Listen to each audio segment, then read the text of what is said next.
Good morning students. आगे इससे पहले वीडियो में हमने सदाबहार वन, पर्णपाती वन और पर्वतीय वन आदि वनों के बारे में हमने पढ़ा था और आपको समझ भी आया होगा। और ज्यादा से ज्यादा स्टूडेंट्स है इस मेरे चैनल को सब्सक्राइब कीजिए। और हम आगे जो पढ़ने जा रहे हैं वो पढ़ेंगे कांटेदार और डेल्टाई यानी दलदली या मैंग्रोव वन। डेल्टाई जो मैंग्रोव वन है, ज्योग्राफी में आप देखेंगे एसएसटी में जो ब्लैक जितने भी चिन्ह है, ब्लैक चिन्ह है, जो ब्लैक जो आपको दिखाई दे रहा है ब्लैक चिन्ह है, जो महानदी, गोदावरी, कृष्णा, कावेरी, हुगली और गंगा नदी के आसपास का क्षेत्रों में विकसित है। ये होते हैं दलदली, जहां पर दलदली भूमि होती है, दलदली भूमि होती है वहां पर इन्हें दलदली भी कहा जाता है। डेल्टाई जो डेल्टाई क्षेत्र है, नदियां अपना पानी मुहाने बनाती है और मैंग्रोव वन भी कहा जाता है। इस वन की सबसे बड़ी खासियत ये होती है यहाँ पर सुंदरी नामक का पौधा पाया जाता है। सुंदरी नामक का पौधा है वो पाया जाता है, इसलिए विश्व का सबसे बड़ा डेल्टा, विश्व का सबसे बड़ा डेल्टा का निर्माण होता है भारत के अंदर, जो बांग्लादेश के अंदर होता है वैसे, लेकिन भारत और बांग्लादेश की सीमा पर होता है। हुगली नदी, जो गंगा नदी से एक शाखा निकलती है हुगली नदी, तो डेल्टा का जो प्रमुख क्षेत्र है वो आता है जिसे सुंदरवन डेल्टा के नाम, किस नाम से, सुंदरवन डेल्टा, सुंदरवन डेल्टा के नाम से जाना जाता है। इसका ज्यादातर हिस्सा है वो बांग्लादेश के अंदर आता है और कुछ हुगली एक वितरिका निकलती है हुगली, यहाँ पर भी जो है मैंग्रोव वन पाए जाते हैं। ये इन वनों की सबसे बड़ी खासियत ये है कि ये चक्रवात आता है ना, जब समुद्र में चक्रवात आता है जो लहरें उठती है समुद्र से, तो चक्रवात से यहाँ के आसपास के क्षेत्र को जो पानी के लहरों से बचाता है। चक्रवात की जो लहरें हैं वो झाड़ियों से टकराती है, ये झाड़ी नुमा होते हैं। क्या होते हैं? झाड़ी नुमा होते हैं। तो झाड़ी नुमा होने के कारण तो चक्रवात आता है, समुद्र से प्रचंड तूफान आता है, तो उस तूफान को रोकने का काम है ये करते हैं, यहाँ के लोगों की रक्षा भी करते हैं। चक्रवाती सुनामी को रोकने का काम भी करते हैं। सुनामी लिख लेंगे, सुनामी को रोकने का काम भी कौन करते हैं? जो डेल्टाई वन है या जो दलदली वन है, मैंग्रोव वन है और सुंदरी नाम का पौधा है वो इन्हीं। इसके अलावा जो गंगा नदी के आसपास का क्षेत्र है वहां भी ये जो है ये सुंदरवन डेल्टाई है, दलदली वन है, मैंग्रोव वन है वो पाए जाते हैं। तो ये देखेंगे आप, ये डेल्टाई क्षेत्र है, कृष्णा, कावेरी आदि के जो मैदान है तो यहाँ पर ये पाए जाते। एक ये इसकी ये भी खासियत है, ये लवणीय जल के अंदर विकसित होते हैं। कैसे? लवणीय जल के अंदर ही विकसित हो जाते हैं, क्योंकि समुद्र के आसपास का जो क्षेत्र होता है वो लवणीय जल होता है। तो ये क्या होते हैं? लवणीय जल में भी क्या हो जाते हैं? ये अपने आप है, ये विकसित हो जाते हैं। इनके अंदर जल धारण की क्षमता है वो बहुत ही अच्छी होती है। लवणीय जल के अंदर ये पौधे क्या होते हैं। इसके बाद हम पढ़ेंगे आगे जो वन पढ़ेंगे वो आप देखेंगे वो है आपका कांटेदार यानी मरुस्थलीय वन। कौन सा है? कांटेदार मरुस्थलीय, रेतले वन भी इन्हें कहा जाता है, मरुस्थलीय वन भी इन्हें कहा जाता है। डेजर्ट जो फॉरेस्ट है वो इसके अंदर आता है। और कांटेदार वन है वो जो राजस्थान, मध्य प्रदेश, तेलंगाना, कर्नाटक,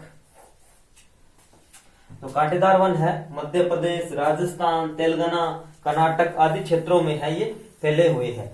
जो आपको जीरो सिंबल्स आपको दिखाई दे रहे होंगे सभी स्टूडेंट्स को, जीरो सिंबल्स मैंने दिए, इसके लिए जीरो जीरो के सिंबल्स अब आपको मिलेंगे, जिसमें आप देखेंगे जो क्षेत्र आपका है वो है आपका राजस्थान, गुजरात आदि का क्षेत्र उसी क्षेत्र के अंतर्गत आता है।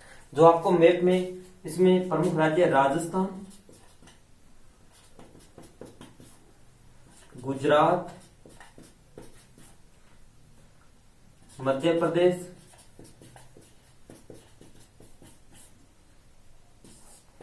महाराष्ट्र, कर्नाटक, तेलंगाना और कुछ हरियाणा का क्षेत्र भी इसके अंदर आता है, हरियाणा, पंजाब। तो ये क्षेत्र है, इसमें ये जो पाए जाते हैं आपको दिखाई दे रहे होंगे, जो जीरो सिंबल्स आपको दिखाई दे रहे होंगे, जो ये आपको दिखाई दे रहे होंगे, इन क्षेत्र के अंदर जो आपका जो कांटेदार मरुस्थलीय वन पाए, इन कांटेदार इनके पेड़ पौधे होते हैं, वो आपको लिख देता हूं मैं। इन यहाँ पर वर्षा होती है 70 सेंटीमीटर से कम होती है, तो बहुत कम पानी होने के कारण इनकी जड़ें होती है, वो जड़ें गहराई तक जाती है, बहुत ही गहराई तक इनकी जड़ें हैं वो चली जाती है। और इनमें अगर प्रमुख पेड़ पौधे बात करें तो खेर, बबूल, कैकेट्स,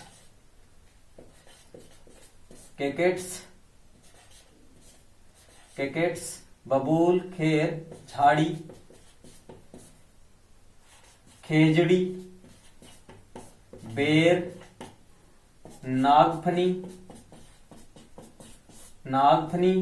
कैकेट्स, बबूल, कीकर, एक कीकर होती है जिसके कांटे होते हैं, आदि पेड़ है वो यहाँ पर पाए जाते हैं। तो ये इनके क्या होते हैं, सभी कांटे होने के कारण इनकी पत्तियां होती है वो छोटी, इनके पत्ते क्या होते हैं, इनके पत्ते छोटे होते हैं, और कांटे और पत्तों, छोटे पत्तों से ये काफी लंबे समय तक है वो जीवित रहते हैं, और ये कांटों और छोटे पत्तों से अपना भोजन है वो बनाते हैं। तो इसमें अगर बात की जाए, ये झाड़ियां होती है ज्यादातर, इसमें 70 सेंटीमीटर से कम वर्षा होती है, और जड़ें गहराई होने के कारण ये मरुस्थल के अंदर विकसित है वो होती है। तो इसमें ये पेड़ है, ये आपके माने गए थे जो आपके मरुस्थलीय वन और कांटेदार वन माने गए हैं।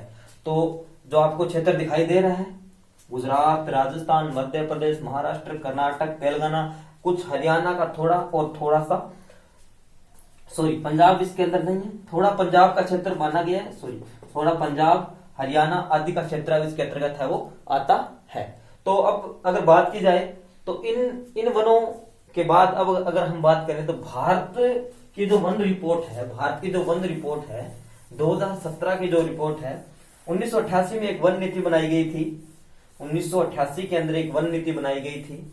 उसमें यह कहा गया था कि भारत में 33% भाग पर वन होने चाहिए, 33 भाग पर क्या होने चाहिए, वन है वो होने चाहिए। जो रिपोर्ट आई थी, जो रिपोर्ट है भारत की वन नीति के अनुसार, उसमें भारत में वन है वो कितने परसेंटेज भाग पे होने चाहिए, 33% भाग पर है, प्रतिशत भाग पर वन है वो होने चाहिए। लेकिन अभी वर्तमान में 2017 की जो रिपोर्ट है, 2017 की जो आंकड़े हैं वो भारत में 24.39% भाग पर है वो वन है। और जो 1988 राष्ट्रीय वन नीति के अनुसार भारत में 33% भाग पर वन है वो होने चाहिए। तो अभी वर्तमान में 24.39 पर सबसे ज्यादा भारत में वन है वो है मध्य प्रदेश में। और अगर केंद्र शासित प्रदेश की बात करें तो केंद्र शासित प्रदेश में अंडमान निकोबार जो द्वीप है भारत का, बंगाल की खाड़ी में आता है, अंडमान निकोबार द्वीप में केंद्र शासित सबसे ज्यादा, और सबसे ज्यादा परसेंटेज राज्य की अगर देखे जाए तो वो है मध्य प्रदेश में। और ये जो वन है, वन पार्ट है वो आपको मैंने समझाया है। और ज्यादा से ज्यादा स्टूडेंट्स है मेरे इस चैनल को क्या करेंगे, सब्सक्राइब करेंगे। और मैं आप सभी से आशा करता हूं कि आप सभी को ये वीडियो है वो अच्छी तरह समझ आया है। और मध्य प्रदेश की अगर बात की जाए 70,414 वर्ग किलोमीटर क्षेत्र में वन है वो फैला हुआ है। अगर प्रतिशत की दृष्टि से देखा जाए तो मिजोरम, भारत का एक राज्य मिजोरम है, वहां 86% भाग वन से ढका हुआ है, हरित है। लेकिन भूभाग देखे तो 77,414 14 वर्ग किलोमीटर है, मध्य प्रदेश का क्षेत्र है। और मिजोरम है वो 86% प्रतिशत भाग पर है, वो भूभाग पर है। तो और जो केंद्र शासित प्रदेश की बात करें तो वो अंडमान निकोबार द्वीप समूह में पाया जाता है। ये 2017 की रिपोर्ट के आंकड़े हैं। भारत में होने चाहिए 33%, लेकिन है कितने, 24.39%। 2017 की जो वन नीति की रिपोर्ट है उनके 1988 में राष्ट्रीय वन नीति जो लेटेस्ट है, उससे पहले कई वन नीतियां बनी, 1865 है, 1872 है, 1972 है, 1965 है, यानी कई नीतियां है वो बनाई गई है। तो मैं आशा करता हूं आप सभी को ये वीडियो है वो अच्छी तरह समझ आया है, और ज्यादा से ज्यादा स्टूडेंट्स है इस मेरे चैनल को सब्सक्राइब कीजिए। जय हिंद, जय भारत।